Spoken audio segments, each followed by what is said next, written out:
On today's episode, we're going to be talking about all things how to improve your consulting skills. Cause damn, I was built to last. You move slow and I move fast, and that's facts. Only I can make a change. Slowly take a step today. I will never be the same, cause that's what it takes. Welcome to your consulting podcast. My name is Russell Pearson, and this is episode number 3. Today I want to be talking about how to improve your consulting skills, and in doing that I want to talk to a Cavett Roberts quote, who is the founder of the National Speakers Association over in the US, who always said, school's never out for the professional. So school's never out for the professional. And it's a quote that I've always loved, because I'm one of those people who believes that there is no true mastery. I think we can always get better in just about every skill that we want to work on. And there's a couple of things I'd like to talk about today. One of those is going to be beyond the trusted advisor. What does it look like to be better than a trusted advisor in your consulting space? What does it look like as far as what are the skills that you should be working on rather than the skills maybe you've been working on in the past? And the third piece is really about evolution, making sure that we are staying relevant depending on how the environment changes around us. So the first one I want to talk about is actually the second that I mentioned, which is the difference between what are the technical skills that actually got us to here and what are the advisory skills that we now need to be working on to improve our consulting outcomes. And a lot of this centers around the E-Myth. So if you've never read the E-Myth, that's definitely worth having a read, which talks to the concept of you were a technician, you were an expert in something that you did, and you may have decades of experience in that, right? But when you moved out to run a consulting business, when you started a business of your own, there were 100 other things that you then needed to learn how to do. And so that's everything from the financial side, if finance wasn't your expertise. That's from the sales and marketing side, if that wasn't your expertise. It's from the HR side, if you're actually looking to engage people and employees. There are all these different aspects to actually running a business. Now, the pieces I'm going to be talking about is another thing on top of that, which is what does it look like to be an advisor and actually hold that advisory seat for other people?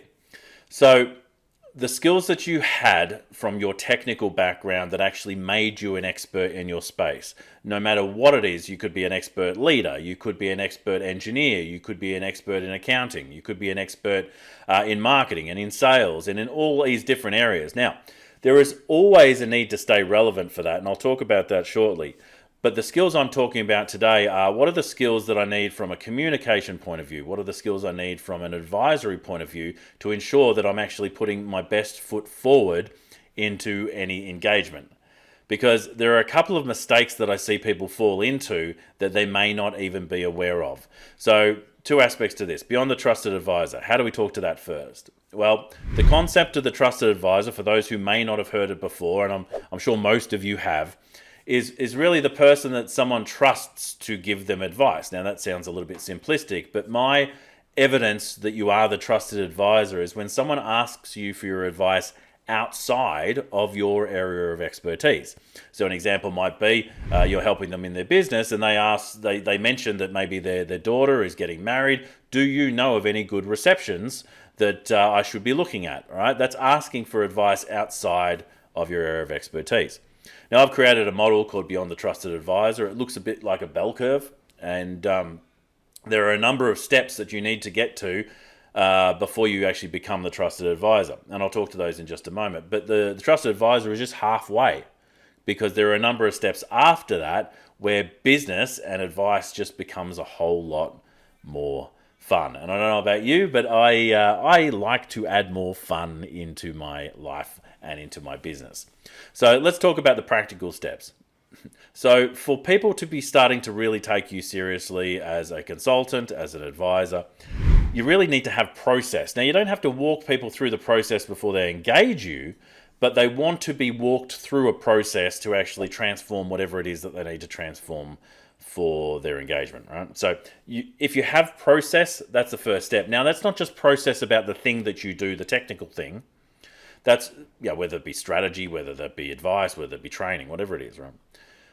It's the actual process around engaging that person, the process of onboarding that person, the process of taking them through an engagement. At what time do you step away? How do you know that you've completed? Do you have process for all those things? And process doesn't have to be systems, it's just steps. I mean, that's how simple it is. But do you have steps that you can talk to a client about? Have you got steps that you can walk them through so that you're leading, right? You're pacing and then leading them through an engagement, because if you're not leading them through it, then you're not the leader, right? So they're not going to take your advice at the same level of importance as you would be were you leading them through a process. So process is number one. Number two, the ability to answer questions, right? So you need to have massive technical expertise. And it's interesting because a person can have process but doesn't quite have the technical expertise, and they'll actually get further than someone who already has the technical expertise but doesn't have process. Now, I remember back when I started giving advice, early days, I'd already been doing what I was doing for 15 years. And I knew how to get the results for clients. And I remember talking to a client once, and they said, look, we're not going to go ahead with you. And I'm like, why is that? And they said, look, we would love working with you. We like what you've got. But this other company came in, and they have a specific process they're going to walk us through. And that made me realize the difference between having a process and not. People feel safe with a process. So after process, there's the technical expertise. Are you able to answer all questions thrown your way? And you probably do, because most consultants are experts in a thing. And so if you're an expert in your thing, you can probably already answer all those questions. So we'll step to the next piece, the third step. Can you ask great questions? Questions are amazing. The questions are a little bit of magic. They're spells, as are words, which is where we get spelling, right? Questions are a way for people to feel that you understand them if asked the right way, and not just a process of getting to a result, right? A question as simple as an A and B question can be an incredible way to build rapport with a client. So an example, when I used to work back with the building suppliers market, and we had people who were working with construction companies, I would talk to the sales manager and say, are you working on more specifications, or are you getting more alternatives, right? And they would know what that meant. And that's a great place to start putting jargon, relevant jargon, to the client that you're speaking to. Can you ask great questions? Questions that not only make people think, but actually enjoy the process of thinking through a challenge, right? So asking great questions. Now, if you do that right, if you have some process, if you can answer the questions, if you can ask great questions, people will see you as the trusted advisor. And it's a very quick process to get there. You can do it in 15 minutes, you can do it in 5. People realize that you know your stuff, and they're willing to give you the reins a little and say, all right, I have trust that this person knows what they're doing, and I'm happy for them to lead me through. So you get to the trusted advisor. Now, a lot of people think that that's the pinnacle, that you're actually trying to get to the trusted advisor position. But for me, that's just halfway. Like, that just means that I'm doing a reasonable job. I'm average. And so what is the opportunity past there? Right? Well, there are 3 new steps past there that I've created, and there are ways to get it. So your trusted advisor. Once you start noticing that people are emulating what you do, how you say things, what you say, suddenly you've moved to a new position, which is mentor. And that is the next step after trusted advisor. Do people see you as a mentor? Do they see you as someone to aspire to? And that is a great opportunity to be in there, because then it's not a case of you don't have to use the soft language of someone who doesn't trust you yet. They fully and wholly trust you. They want to be you in some cases. So getting to that mentor position is a really helpful and useful place that just smooths everything out. It greases all the wheels and makes sure that it's much easier to do your work. Now, I will talk in a moment at the things that we need to be aware of to make sure that we're staying at that advisor level. In fact, I'll talk about it now, right? There are 3 steps to stay advisor. If you find that people are managing you, you've lost your advisor position. In fact, you're an employee. If you're being managed, you're an employee. So you never want people telling you how to do things. And It's not about reacting to people telling you how to do things. If they're telling you how to do things, you've already lost the initiative. So step one, you don't want to be an employee, because employees get paid by the hour. Employees are told to do, what to do, when to do it, how to do it. You don't want to be earning just hourly rates in the hundreds. You want to be earning like outcome rates in the thousands. So if you want to step up from employee, you've got to be, the next step is provider. And a lot of consultants I find are sitting in this provider space where it's project based. And they might be getting thousands of dollars for the engagement, but they're not getting the tens of the thousands that the trusted advisor is getting. And so you're sitting in this middle space, you're a provider, people are telling you what they want, right? So I want a website, or I want this sales process, I want this thing, I want this system in my business built. And then you're providing an outcome, and you get paid on providing that thing. Now, it's interesting, if you want to step up from there, you really need to take ownership for your position, which means that, for instance, if someone was to say to you, this isn't working the way I hoped, that's an example of you being in provider position, because you didn't tell the client that it wasn't working the way that you hoped before they had a chance. So that's a really big key. If you want to stay an advisor for somebody, you really need to be ahead of the results. You need to be seeing what's actually working, what's not, and talking the client through how things need to change to get to an outcome, because advisors get paid for outcomes in the tens of thousands of dollars. And we'll talk to that on another podcast about how you actually get those 10 times, 20 times multiples to ensure that you're providing massive value for your clients. But it's the communication, it's the understanding that you need to keep that advisory position, because it's easier for a client to trust you when you are being proactive and pointing out things that potentially are not working, but not just pointing at them as problems, but pointing at them and offering the solution to actually move things ahead. So you need to be guiding and leading the entire process. If the client moves into that guiding and leading process, then you've lost the initiative and you're no longer the advisor. You're at best a provider, if not an employee. And so you want to stay out of that position. So one of the ways that you can certainly be improving your consulting skills is being aware of, in conversations, are people seeing you as an employee, a provider, or the advisor? They seek the advisor's advice. They tell the provider what they want. They instruct the employee on how to act. And depending on where you're sitting, you're going to get the remuneration value back in return. So you need to know that, because moving to mentor doesn't happen unless you're completely aware of the game that you're playing at that level. So from mentor, you can move to unsubscribed. And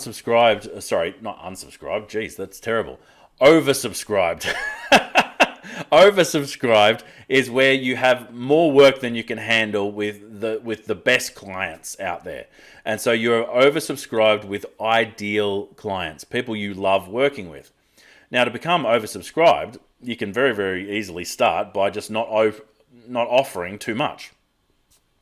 And one of the ways that you can step into that oversubscribed place, in fact, there's a book called Oversubscribed, which is a great book, definitely worth a read, is not to open up too many spaces. Don't make too much time available to work in, so that your time becomes even more valuable. You become more valuable if you're a scarce resource. And so not making yourself too available until the time that there are so many people that are actually asking for your assistance, right? So from oversubscribed, we can move to celebrity. And I'm not talking about, game show celebrity. I'm not talking about movie celebrity. I'm talking about a celebrity in your space. And my definition of a celebrity is really that people outside of your industry know of what you do. And so Seth Godin is a really good example. He's a marketing guy. You could almost call him a writer these days, but people outside of the marketing space know who Seth Godin is, and therefore he's stepped into that celebrity space. And really, that's where people apply to spend time with you. It's not just about working with you, it's actually even just spending time with you. And so there are these steps that you can move throughout your business, and it gives you much more scope on how you can continue to evolve your consulting skills. And so that's just one aspect. That's just beyond the trusted advisor. There's also the evolution of relevancy. And this is a really important one if you're looking to have, let's say, longer than 5 years in the business. You want to start evolving yourself as the market evolves. And ideally, you want to get ahead of the market shift. There's a colleague of mine who I really respect who does a fantastic job of this, realizing that Australia is probably 18 months, maybe it's a little bit more, maybe it's a little bit less, behind the US in trends, especially business trends, technology trends. He'll go over to the US and spend some time and really dig into what are the new trends that are actually coming into an industry. And he'll come back here and he will write a book. He'll write a lot of knowledge work around that trend so that when, like a wave, it washes over Australia, he's really well positioned. And so I'd love you to consider that within your own consulting practice is how are you positioning yourself for what's coming rather than what's been? How are you evolving yourself and preparing with skill sets and knowledge and relevance in communication so that when certain trends start to raise their head, they're ready to go? I mean, the example, even in my world, I had been working with not only Zoom, but online streaming for a number of years before COVID hit. Now, I didn't know that that COVID was going to hit, and I don't think anyone really knew that it was going to happen. But I did see the movement on the digital technology, and so I wanted to get ahead of it. And I was well placed for when that happened so that I was already had a studio ready. I already had that sort of remote aspect and I could actually utilize it when everything accelerated. And I think, especially with the acceleration of technology, we're going to have a lot more of those accelerations depending on what's going on in the world. We've got more communication than we've ever had. We've got a speed to communication that we've never seen before. And so your ability to actually watch what's coming and see what the trends are going and at least be able to dip your toe in it so that if it is the thing that kicks off, you're prepared with a bit of knowledge that how you can shape your offering so that it makes sense for people. Now, that doesn't mean you need to twist and shape who you are. It doesn't mean you need to twist and shape the business that you're providing. But it does talk to the way we communicate, the relevance of how we communicate. What's actually happening in the market becomes very much about our offer position. How are we offering things to people that they want now? And there's plenty of needs out in the market, but it's so much easier to talk to people's wants because they want help with it right now. And it means that we don't have to wait for referrals to come through the door. So I'm not going to talk about referrals in this session. You can hear about my love and hate for referrals in another podcast. That'll be an interesting thing to get into. But I'd just like you to take this moment and consider your own consulting business. Where are the areas that you need to improve in dealing with clients, in client relations, in process, in asking great questions, right?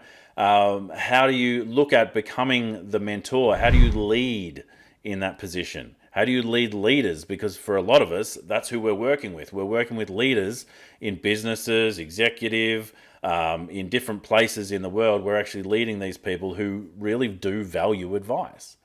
How do you move to having an oversubscribed business where you've got more opportunity than you can handle and allows you to audition people? You're able to actually choose who you're going to be working with at what fee.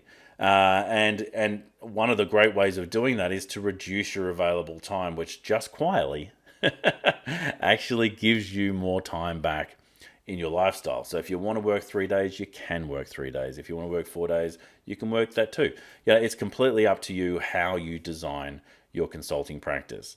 And that's what I do. Like I work with consultants who are in the early six figures. Maybe they're $120,000. They want to double that. They want to triple that. How do they do that without actually spending more time, without getting overwhelmed, without becoming more busy?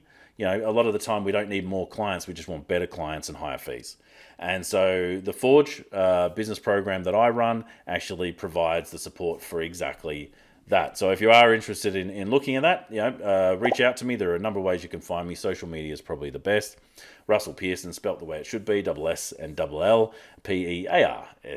And I only say that because you're listening to me. I don't know where you're listening to me. It could be in the car, it could be in the office, whatever it might be. But it's a great opportunity to have a look at what not only I'm doing, but actually to connect with me and my network by connecting with me direct on social media, LinkedIn, Facebook, all sorts of different places, and wherever you're finding this podcast, right? You'll be able to find that too. Now, the other cool thing is I have a bunch of resources that you as a consultant may find very valuable at consultingbusinesspodcast.com. Now, if you want to go check that out, there are resources there. There are also other episodes that you can get. And if you're not already subscribed, please hit the subscribe button and make sure that you're subscribing to this podcast wherever you find great podcasts and where you download on your podcast platform of choice. So, school's never out for the professional. What does that mean to you? Is there areas in your business, in your practice, in your advice, in your process, in your communication that you can be improving or evolving or increasing relevance, right? These are the things that enable us to do better work. These are the things that enable us to actually have a better consulting business that gets better outcomes for our clients and in turn, better outcomes for us in our lifestyle. Till next time, my name's Russell Pearson. Stay passionate and I'll catch you on the next one. Bye for now. Thank you for joining us on Your Consulting Business Podcast. Make sure to click the subscribe button for future updates and also make sure to go to consultingbusinesspodcast.com for goodies made especially for you by yours truly. I will see you on the site.